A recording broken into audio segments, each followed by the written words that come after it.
Yo, welcome to Trippy Commentaries and another episode of our WWE RAW reactions. We'll jump right into it, guys. We have a ton of things to cover for you, including some pretty big words by Mr. Brock Lesnar that he said about John Cena. And he wasn't the only person talking about John Cena. We had some legends in the house. We'll break it all down for you. I'm RJ, joined, as always, by Retro Brett. Yep. And C-Dub. What's going on, guys? C-Dub, I know you're chilling there in Anaheim, California, of course, where Raw took place. What's going on over there at that end of California? Not much, guys. I just left the Honda Center here in Anaheim, formerly known as the Anaheim Pond, which was home of WrestleMania 12 back in 1996. Where we saw the WWE COO Triple H get his ass kicked in 3 minutes by the Ultimate Warrior. Oh, yes. Oh, yeah. I definitely remember that one. Now, the night started off with a pretty interesting announcement. It was actually on Twitter. This was not part of WWE RAW itself. But it was an announcement on Twitter that we would see John Cena going against his old foe, Bray Wyatt. So that was announced before the night even began. Definitely got me pumped up. You know, I was ready for the night once we heard that. But it did open up with Michael Cole in the ring as he announced three of the biggest legends we all know in the WWE. Shawn Michaels right here is one of them. Of course, Ric Flair and Hulk Hogan. Corey, how did it all go down? Well, as you said, it all kicked off with the announcement, of course, that John Cena will invoke his rematch clause at Night of Champions and square off with Brock Lesnar in a rematch for the title. Tonight we had this Hall of Fame forum, the immortal Hulk Hogan, the Nature Boy Ric Flair, and the Heartbreak Kid Shawn Michaels. All three legends getting great reactions. Shawn started it off by saying that Cena's chances against Lesnar are, well, for the lack of a better term, not good. And perhaps he should think about maybe hanging it up in this feud. You know, don't bother. Hogan kind of stood up for Cena and said that Cena's time is now. He can still go. Ric Flair weighs in by telling us how much he really admires John Cena as the franchise player, but against Lesnar at Night of Champions, he doesn't think it's going to happen. Hogan went on again to defend Cena and said that the hustle, loyalty, respect mantra, it's not a marketing ploy. John Cena lives those traits. Basically, it was all played up to make Cena the underdog here, with Hogan playing the devil's advocate, sticking up for John Cena. Shortly thereafter, the ex-champ himself made his way to the ring to address the Hall of Fame panel. Cena went on to say that the Authority, Paul Heyman, Brock Lesnar, the WWE Universe, and now three Hall of Famers are all doubting him. Cena basically admitted that at SummerSlam he was completely dominated and that Shawn Michaels is correct. The beating that John Cena suffered at SummerSlam, he came out a changed man. And John Cena finished it off this segment by saying at Night of Champions, he's not going to beat Brock Lesnar. He's going to beat Brock Lesnar's ass. That's pretty interesting because I think we all were thinking going into this match that John Cena was going to get his ass kicked all over again. I mean, he had no chance in this matchup. But now, with this frame of mind that John Cena seems to be in, that he actually does have a chance in that, you know, he'll kick Brock Lesnar's ass. Good luck there, Cena. Retro Brett, what do you think about all this? Well, first off, I want to say that I am very disappointed. They didn't go the direction I thought they were going to go at all. I was thinking they were going to go with more of a Rocky type thing. Like, he's been training to go against Brock Lesnar again, and finally he gets his chance. I thought they were going to do that too. But like a month after he loses the title to Brock Lesnar, that's too soon. I don't think anything's going to change. Yeah. But we'll wait for our predictions on that. Quick question, actually, I do have for you guys, especially you, C-Dub. We all know that John Cena is the cover boy for the upcoming WWE 2K15 game. We will be covering that for you guys on day one. Do you think that might play into it at all? It's almost like why would you have the cover boy get his ass kicked so much back to back before you release a game with him, you know, being the spokesman for the game? Do you think that'll have anything to do with it, or do you think regardless he's in for another ass kicking by the hands of Brock Lesnar? I don't think that the WWE 2K15 cover has really anything to do with it, aside from the fact that John Cena is the franchise player for WWE and has been for quite some time. I'm going to go ahead and I don't think this will be a surprise to anybody.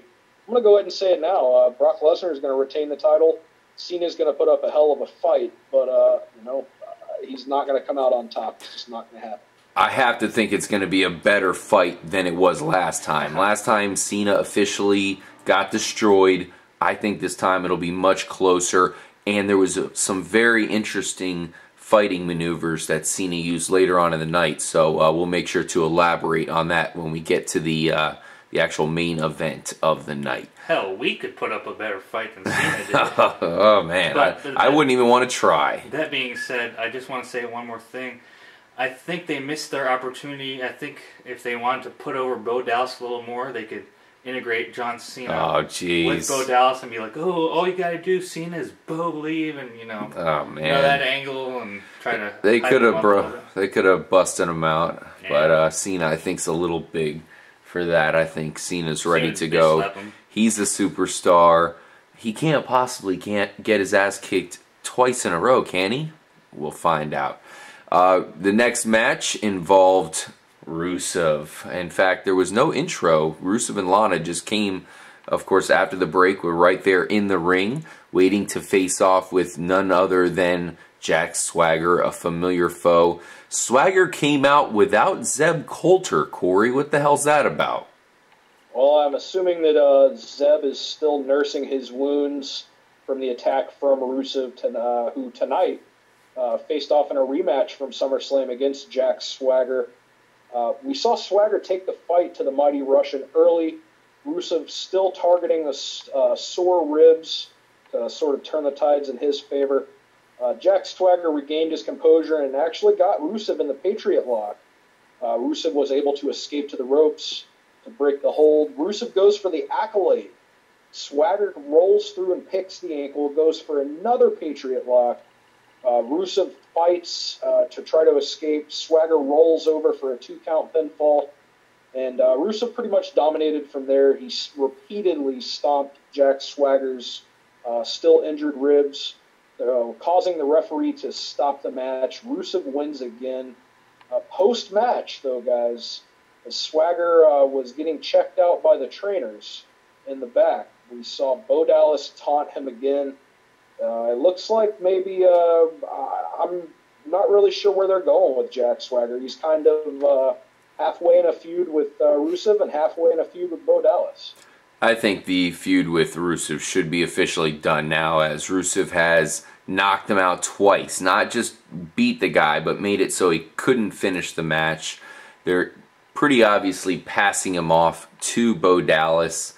So it would be a Bo Dallas versus Jack Swagger rivalry. Well, that's one he will definitely win, or should win. I don't know, Retro Brett. I know you're not the biggest Bo Dallas supporter, but you might want to start believing that Bo Dallas could take out Jack Swagger. But that didn't happen tonight. Spoiler warning, Jack Swagger actually did get the upper hand on Bo Dallas eventually. We'll get to that, though, guys. Another thing about the whole Rusev thing, Corey, is Mark Henry didn't show up as well. So hopefully he makes an appearance later on in Raw. I know he was teaming up with the Big Show as of late, so hopefully they made an appearance later on tonight. The next matchup was one I was really excited about, guys. This made me very happy. It was RVD versus Cesaro in a match to become the #1 contender for the U.S. title match. So finally, they're bringing out Sheamus's title. They're making use of Sheamus, one of my favorite wrestlers. I thought that Sheamus versus Cesaro would be a perfect rivalry. Two similar types here, two big guys. Of course, RVD's a legend in his own right. Corey, this was a great match, and it definitely gave us some answers on what would come for the U.S. title. Yeah, most definitely. We had this #1 contendership match with the champion himself, United States champ Sheamus, on commentary, who had some pretty funny comments during the match. The guy's natural on the mic, despite the heavy Irish accent. He translates well. Is very charismatic, I think. The match itself between Cesaro and RVD was fairly short. It was a good back-and-forth affair, a little bit slower paced than usual. In the end, we saw Cesaro get the win with the neutralizer, of course, to become the #1 contender to Sheamus's United States Championship. Guys, I have a feeling we're probably going to see that matchup at Night of Champions in Nashville. Yeah, no surprise there. Retro Brett, now we have Sheamus looking like he's going to face off with Cesaro. I think we all knew RVD was going to lose to Cesaro there. Pretty cool matchup we got here. Oh yes, definitely. Like we've been saying for months and months that Cesaro's up and coming and he's being pushed. Mm-hmm. And he won the Andre the Giant Battle Royal at WrestleMania. Yeah. And ever since then, he went a little downhill, but I think now they're starting to push him. Finally. As well they should. Yeah, wasn't getting any victories there, used in some high leverage matchups, but really wasn't getting any hype himself, was kind of being used to put over some guys. Now, I will say we have seen Cesaro face off with Sheamus before. We've seen Sheamus fall victim to the Cesaro swing, so these guys are very familiar with one another. It'll be interesting to see who comes out on top at Night of Champions. We will, of course, do a full preview for that. We'll give you the best preview you can find when it comes to Night of Champions. Corey's right there in Tennessee. That's his home territory, not too far away from Nashville. So he'll scope it out and see if he can bring us any intel. Now, we do have to keep in mind, Sheamus will face off with Cesaro. Of course, at that pay-per-view, another championship that will have to be on the line for the pay-per-view is the Divas title. And Paige came out and faced off with Natalya. Corey, geez, this Divas title is really not the most exciting thing going on. Do you have anything you want to enlighten us with the AJ Lee versus Paige feud? No, tonight we saw Natalya taking on the Divas champion Paige. Honestly, I feel like Natalya is the only diva that is booked in any way to come across as being like a legitimate contender for anything. I agree. I mean, Paige got the victory tonight. AJ Lee comes out after the match with just a weird little segment. Skips away like a 14-year-old. I mean, come on. I can't take this sort of shit seriously. Mm-hmm. Call me old-fashioned, but I like to see actual wrestling and grudges, not this weird frenemy.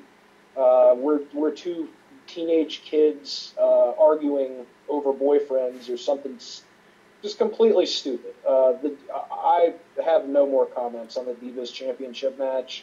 Could care less who wins. Unless you guys have anything to say about it, let's move on. Yes, I believe that the only way they can make Paige versus AJ Lee 3 interesting is to have a triple threat match with Natalya. I think that will make it slightly... So you're an advocate of Natalya being more involved with this Divas Championship. Like Corey said, Natalya, the reason she is credible is she comes from a great wrestling pedigree and background. And yeah, we all love Natalya. And, we've seen her pick up some victories lately. Maybe they are building her up kind of quietly. Yeah. I think that wouldn't be a bad thing here to give a Legend's daughter, or, I'm sorry, not daughter, but family member, the Divas Championship. That'd be really cool. Let's go ahead and move on to the Seth Rollins and Kane eulogy that they had for Dean Ambrose. Didn't really know what to expect here. I thought Ambrose would show up somewhere, perhaps from some crazy situation or some crazy place. Maybe even the top of the ceiling or something come down. Who knows? Knowing Dean Ambrose, the guy's a madman. Unfortunately, he did not make an appearance. Corey, what the hell was this all about? Well, this was basically, just a way for Seth Rollins, as well as Kane, to kind of put over the fact that they took Dean Ambrose out of commission last week with that curb stomp onto the pile of cinder blocks.